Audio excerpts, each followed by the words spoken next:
Bonjour, dans cette vidéo, on va voir comment faire pour exploiter le logiciel Scratch pour dessiner par exemple une courbe d'une fonction, c'est-à-dire l'utilisation de Scratch dans le domaine des mathématiques.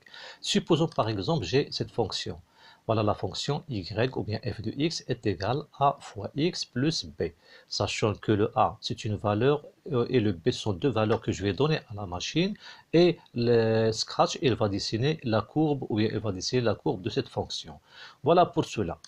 Premièrement, je vais supprimer par exemple ce lutin-là. Je vais choisir le bouton supprimer et pour supprimer ce lutin. Maintenant, je vais insérer un arrière-plan qui contient un repère. Pour cela, je clique sur scène, puis je choisis arrière-plan. Maintenant, je vais choisir importer l'arrière-plan. Maintenant, je vais choisir celle-là, cet arrière-plan appelé XY. Voilà, celui-là, c'est un repère. Premièrement, ici, vous avez l'origine du repère, c'est-à-dire x est égal à 0, y est égal à 0. Ce point-là, c'est x est égal à moins 240, y est égal à 0. Ici, c'est x est égal à 0, y est égal à 180. Ici, c'est x est égal à 240, y. Autrement dit, l'axe des x, il commence de moins 240 jusqu'à 240 sur cet espace-là de la scène ou bien cet écran-là. Et y de moins 180 jusqu'à 180. Maintenant, moi, je veux créer un petit point CL qui va se déplacer en dessinant la courbe. Pour cela, je vais choisir dessiner un nouvel objet. Maintenant, je vais tout simplement choisir un point. Je vais choisir un point en rouge. C'est un point qui est plein. Je vais dessiner par exemple ce petit point-là. Maintenant, OK. Et voilà notre point. Voilà, ce point-là, c'est le point qui va se déplacer en dessinant la courbe de la fonction. Maintenant, on va passer à écrire le code. Voilà pour cela. On va choisir, on va cliquer sur l'objet, c'est-à-dire ce point-là, et on va choisir Script. Maintenant, on va choisir CTRL et on va choisir quand ce drapeau-là est pressé. Qu'est-ce qu'on va faire? Premièrement, ce point-là, je vais le placer ici, à cet endroit-là. Et cet endroit-là ici, c'est x est égal à moins 240 et y est égal à moins 180. Pour cela, on va choisir mouvement, puis on va choisir aléa. Et ici, je vais déclarer les coordonnées. Les coordonnées, voilà, ici c'est moins 240. Et ici, par exemple, c'est moins 180. C'est-à-dire, au départ, ce point-là, il sera placé ici. Maintenant, si par exemple on a déjà un dessin qui est créé ou bien une courbe qui est créée, on doit l'effacer. Pour cela, on va choisir stylo, puis on va choisir effacer tout, c'est-à-dire effacer les courbes qu'on a dessinées précédemment. Maintenant, pour dessiner, on doit placer ou bien on doit abaisser le stylo ou bien le stylo, on doit le mettre à la position d'écriture. Dans ce cas, on va choisir abaisser le stylo. Maintenant, je veux que la machine, elle me demande la valeur de A et la valeur de B. C'est-à-dire les valeurs que je vais donner pour le A et pour le B, et la machine elle va dessiner. Dans ce cas, on doit créer deux variables. Voilà, pour créer deux variables, on va choisir variable, puis on va choisir nouvelle variable. Maintenant, cette variable, je vais la nommer la variable A. Ici, vous voyez, on a ici deux choix. Pour tous les objets, ou bien seulement pour cet objet. C'est-à-dire, est-ce que cette variable A, elle est reconnue seulement par cet objet, ou bien supposons par exemple vous avez plusieurs lutins ou bien plusieurs objets et vous voulez que cette variable elle est connue par le premier objet, deuxième objet, troisième objet. Ok?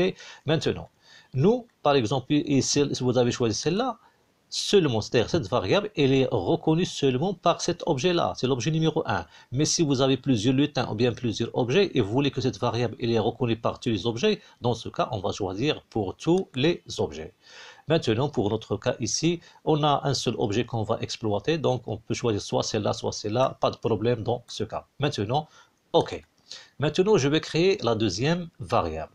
Voilà, ici, premièrement, une petite remarque, lorsqu'on crée une variable, vous voyez, elle est affichée ici. Et si vous voulez la masquer, c'est-à-dire vous voulez la cacher, tout simplement, on doit décocher cette case pour la masquer. Et si vous avez un ensemble de blocs qui concernent cette variable. Maintenant, je vais créer une nouvelle variable, c'est la variable B. Voilà la variable B. Et ici, la variable, de la même manière, vous pouvez choisir est-ce que c'est une variable globale ou bien une variable locale pour cet objet-là. Maintenant, OK, la même chose. Ici, vous voyez ici cette variable-là qui est apparue dans la zone scène ou bien dans la zone d'affichage. Si vous voulez la masquer, on doit cocher la case. Maintenant, puisqu'on a déclaré maintenant les deux variables, je veux demander que la machine il me demande la valeur de A et l'utilisateur il va saisir la valeur de A. Pour cela, on va choisir capteur, puis on va choisir demander. Demander quoi? Ici, je vais taper ici par exemple une question bien, par exemple, quelle est la valeur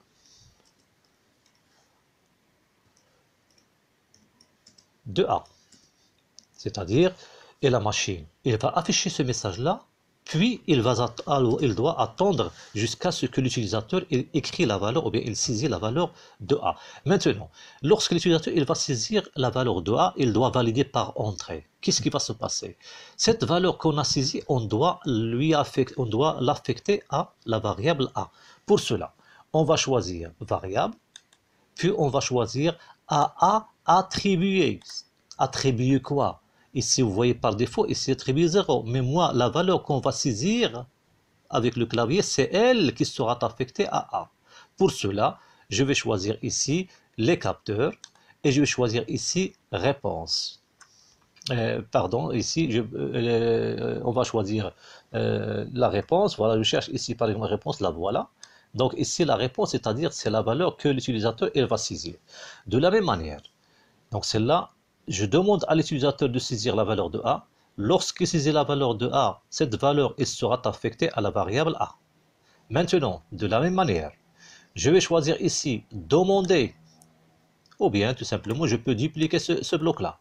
Donc je peux dupliquer ce bloc-là. Voilà, ici c'est là pour la variable A. Maintenant c'est là.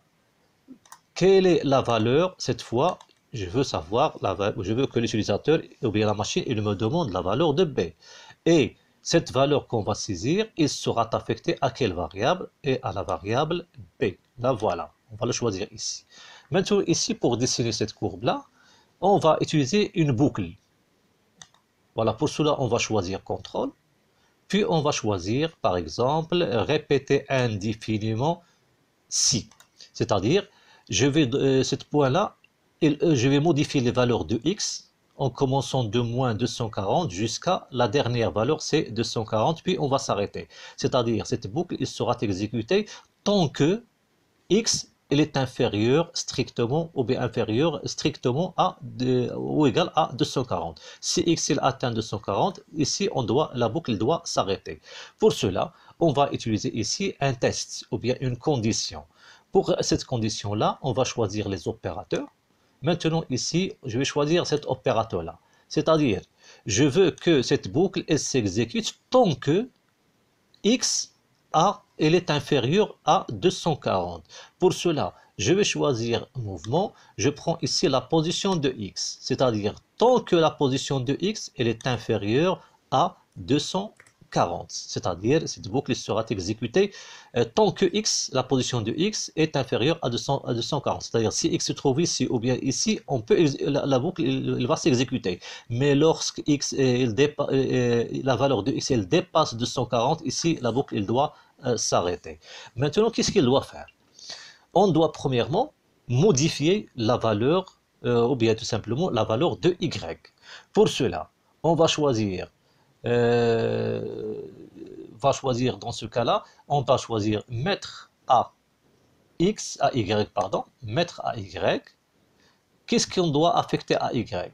Ici, notre fonction y est égale a fois x plus b, c'est-à-dire à x, on doit lui affecter a plus b, a fois x plus b. Pour cela, on va choisir opérateur, on va choisir, par exemple, ici, la multiplication.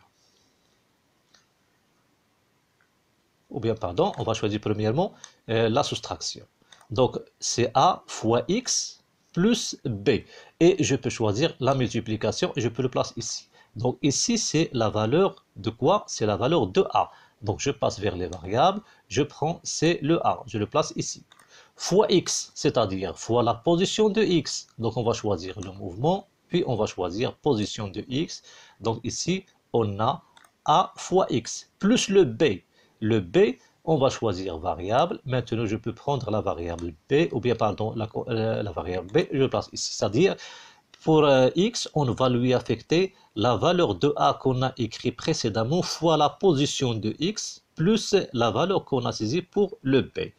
Et pour y ou bien pour x, on doit lui affecter aussi une autre valeur, c'est-à-dire mettre à x, cette fois, x, il va commencer de cet endroit. Et on va lui ajouter 1, 1, 1. Et à chaque ajout de 1, on va dessiner le point, c'est-à-dire on va calculer y et on va dessiner le point dans ce repère-là.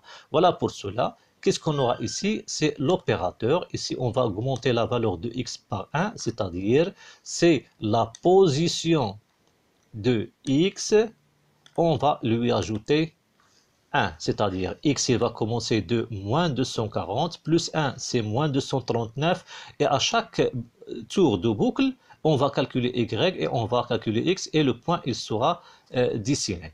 Et ici, pour que le dessin soit avec une petite vitesse, on va ajouter ici le contrôle, c'est-à-dire on doit attendre un certain temps avant de commencer à dessiner le deuxième point. C'est là tout simplement pour que le dessin soit doucement, c'est-à-dire le dessin ne sera pas effectué avec une très grande vitesse. Voilà, maintenant on va faire un essai pour exécuter notre petit programme pour voir le résultat. Maintenant, je clique sur ce drapeau pour démarrer notre programme. Et voilà, ici, la machine, il me demande quelle est la valeur de A. Voilà, maintenant, je vais taper avec le clavier la valeur de A. Voilà, par exemple, voilà, supposons 10, entrée. Quelle est la valeur de B? Supposons, par exemple, j'ai 2. Maintenant, entrée, et automatiquement, ici, pourquoi le point se déplace ici? Car maintenant, il travaille à l'extérieur de la partie du repère qui est affichée dans l'écran. Maintenant, lorsqu'il va atteindre cette valeur, il va dessiner, et voilà la courbe, notre courbe. Maintenant, je vais effectuer, voilà ici la courbe de cette fonction qu'on a tapée précédemment. Si par exemple ici vous voulez afficher la valeur de A et la valeur de B, dans ce cas on va choisir les variables et on va cocher A et on va cocher B. On va cocher A et le B pour afficher les valeurs de A et de B. Voilà les deux valeurs. C'est-à-dire, notre fonction c'est 10 fois x plus 2. Voilà, je vais exécuter notre programme une deuxième fois. Exécuter. Maintenant, quelle est la valeur de A? Supposons par exemple 2. Entrée. Quelle est la valeur de B? Voilà, par exemple, c'est 10 ou bien n'importe quelle valeur. Entrée. Voilà, on voit ici notre courbe. Ici, comme j'ai dit, c'est là, l'axe est limité ici, mais ici, puisque la machine, notre repère est limité dans la zone, elle ne peut pas dessiner cette partie-là. Et voilà notre courbe qui sera dessinée. Voilà, je vais arrêter. Maintenant, supposons par exemple, je veux dessiner une autre fonction. Par exemple, supposons par exemple, je veux dessiner la fonction suivante, c'est-à-dire la fonction y est égale sinus de x. De la même manière, je vais moi faire tout simplement une petite vérification, une petite modification sur ce petit programme sans refaire l'opération une deuxième fois. Voilà, donc je vais supprimer cette partie de mon code. Et si je n'ai pas besoin de A ou B, pourquoi? Par la fonction, c'est y est égal à sinus de x. Voilà, donc ici, je passe ici.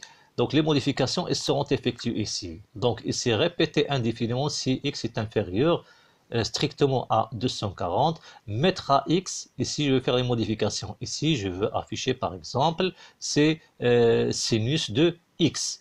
Voilà, donc sinus de x, dans ce cas, je vais ajouter ici tout simplement un seul bloc, c'est sinus de x. Voilà, pour cela, on va choisir les opérateurs. Et je cherche ici où on peut trouver ici notre fonction. Voilà, ici dans cet bloc, celui-là, il contient un ensemble de fonctions mathématiques. Par exemple, la valeur absolue, la racine, sinus, cosinus, tangente, l'arc sinus, l'arc cosinus, l'arc tangente, le logarithme népérien, etc., l'exponentielle, etc. Voilà, ici, nous voulons dessiner la courbe pour la fonction sinus. La voilà. Maintenant, sinus de quoi? Sinus de x. Donc, je dois choisir la position de x. Et je place ce bloc à l'intérieur de mettre à y. Voilà pour faire une petite vérification. Voilà, je peux exécuter et voilà notre fonction. Mais ici, vous voyez que la fonction n'est pas dessinée. Pourquoi? Car les valeurs sont trop petites. Dans ce cas, on va un petit peu augmenter la valeur pour qu'on puisse avoir la fonction. Pour cela, qu'est-ce qu'on doit faire? Cette valeur de cette sinus-là, puisque la valeur est trop petite, parce que le sinus généralement, il est compris entre -1 et 1. Donc, pour qu'il puisse voir la fonction ici, je vais le multiplier avec une valeur, par exemple, je vais le multiplier par 10 ou bien par une valeur pour que la valeur sera dessinée sur la courbe. Pour cela, je vais choisir opérateur. Je vais choisir ici la multiplication, c'est-à-dire sinus de x, je vais le multiplier par 10. Donc, c'est là tout simplement pourquoi je vais le multiplier, seulement parce que la valeur de sinus, elle est comprise entre 1 et moins 1, elle est trop petite et on peut pas le voir. On peut pas le voir dans notre repère. Voilà, ici pour cela, voilà, je vais modifier. Donc ici, c'est la position de x plus 1. Voilà, ici, sinus de la position x. Donc on va le multiplier par le 10. Maintenant, je place le bloc ici. Voilà, mettre AY, c'est 10 fois. Donc, ce qui est important, c'est cette partie-là. Mais le 10, c'est pourquoi? Seulement parce que ici, le repère, vous voyez, il est gradué. Ici, le 1, c'est une valeur trop petite. Pour avoir cette courbe-là, on va le multiplier. Autrement dit, c'est comme si on a modifié l'échelle pour l'axe des Y. Voilà, je vais exécuter mon programme pour voir le résultat. Voilà, attendons un petit peu pour voir. Voilà ici notre fonction qui s'affiche. Et même 10, il est trop petit. Si vous voulez voir vous voulez bien voir cette courbe-là, on va le multiplier avec une grande valeur, par exemple, je vais multiplier par exemple par 100. Voilà, j'exécute. Et voilà notre fonction sinus. Et si vous voulez changer, vous voulez par exemple dessiner la fonction pour le cosinus ou bien n'importe quelle fonction, vous pouvez tout simplement modifier cette valeur ici ou bien modifier le nom de la fonction qu'on va utiliser. Donc celle-là, c'est la fonction sinus. Voilà. Si par exemple je veux dessiner la fonction cosinus, tout simplement je vais ici modifier le nom de la fonction. Par exemple, je vais choisir la fonction cosinus. Maintenant, je vais la dessiner. Voilà ici notre fonction cosinus.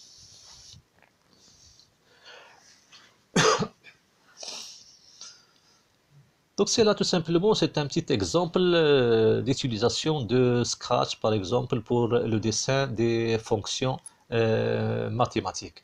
Voilà, durant les autres vidéos prochaines concernant Scratch, on va voir d'autres fonctions de calcul ou bien d'autres utilisations de Scratch dans le domaine des mathématiques. Merci. N'oubliez pas à s'abonner à notre chaîne et pour toute question ou remarque ou proposition, vous pouvez le noter dans la zone des commentaires. Merci.